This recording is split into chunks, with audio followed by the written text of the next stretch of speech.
Entonces, a partir de estas tres ecuaciones que nosotros pudimos analizar,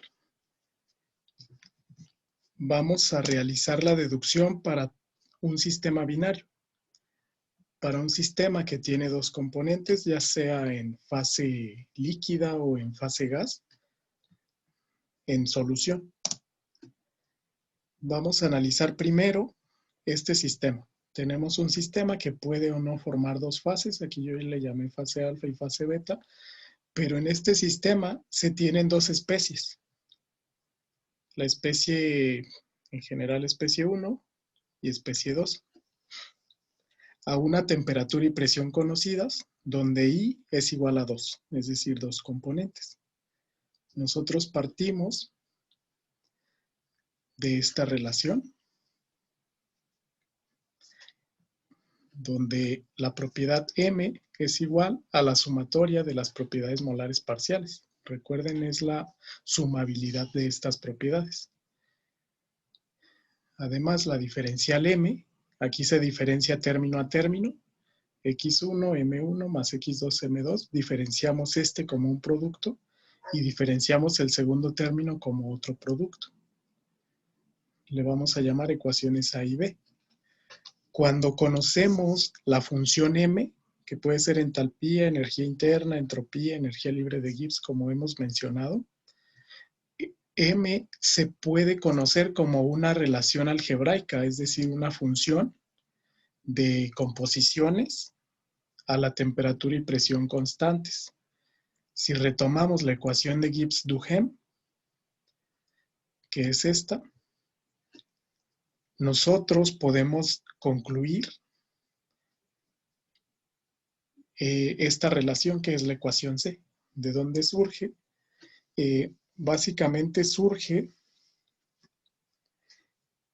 de conocer M como una función de dos variables o de n variables. Aquí que estamos diciendo que son dos variables porque es la composición de un componente y la composición del otro componente. Para una mezcla binaria, pensemos en este mismo sistema, se cumple que la sumatoria de las fracciones molares son igual a 1. Por lo tanto, si diferenciamos esta ecuación en ambos lados con respecto a X1 y con respecto a X2, nosotros concluimos que la diferencial de X1 es menos la diferencial de X2. Con esta ecuación, podemos eliminar dx2 de la ecuación B. Es decir, vamos a sustituir dx2 igual a menos dx1. La ecuación B es esta ecuación anterior. Entonces, si de esa ecuación eliminamos dx2 y combinamos con la ecuación C, con esta ecuación, que recordemos surge de la aplicación de la ecuación de Gibbs-Duhem a temperatura y presión constantes, es decir, dP y dt se eliminan, y solo desarrollamos esta sumatoria para dos componentes. Combinando con esa ecuación de Gibbs-Duhem, nosotros encontramos esta diferencial. La diferencial de la propiedad respecto a X1, respecto a una de las fracciones molares de un componente, es igual a esta diferencia de propiedades parciales. Propiedad parcial M del componente 1 menos propiedad parcial M del componente 2. Esa sería la ecuación D. Si utilizamos la ecuación A, que aquí la copié para tenerla como referencia, nosotros podemos obtener dos valores.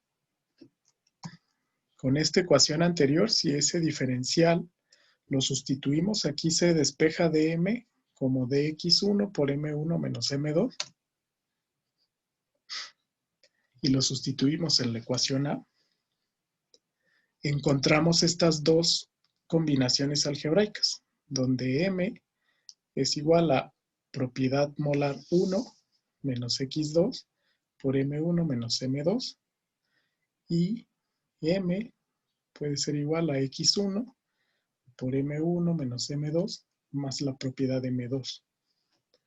Si combinamos esas dos ecuaciones anteriores con la ecuación anteriormente denotada como ecuación D, vamos a obtener estas dos relaciones. Las relaciones mencionan lo siguiente. Para la primera propiedad, M1, esta es propiedad molar parcial del componente 1, se puede calcular como la propiedad global M más la fracción molar 2 multiplicado por la diferencial de la propiedad global M con respecto a la fracción molar 1. Para la propiedad molar 2, la forma de esta ecuación es muy similar. M menos X1 por diferencial de la propiedad M con respecto a la fracción molar del componente 1. Esas dos ecuaciones son aplicables para determinar la propiedad molar parcial M en función de la propiedad global. Esas dos las vamos a aplicar. Si esas dos las conjuntamos con la ecuación de Gibbs-Duhem, que recordemos es la sumatoria de diferenciales, del diferencial P, del diferencial T, y la sumatoria de esta propiedad global. Entonces, combinando estas ecuaciones con la ecuación de Gibbs-Duhem, nosotros podemos escribirlas como la ecuación E y la ecuación F. Esta ecuación E y F tiene diferentes propiedades. En este caso, si nosotros analizamos, es análogo a la propiedad global. En realidad, la diferencial de la propiedad parcial con respecto a la fracción representa la aportación de ese componente cuando existe un cambio de composición. La aportación en la propiedad global M. Esto para el componente 1, esto para el componente 2. De manera similar, la ecuación F representa una forma de estimar el cambio de la propiedad parcial M con respecto a la fracción del componente 1 en términos de las fracciones molares y en términos del cambio de la propiedad molar parcial del componente 2. Tienen estas propiedades. El límite de estas derivadas tiende a 0 cuando tenemos sustancias puras. Aquí se comenta que cuando graficamos M1 y M2 como funciones lineales en términos de X, las pendientes van a tener signos opuestos y se vuelven horizontales a medida que las soluciones se acercan a la pureza. Esto lo vamos a analizar mediante un diagrama.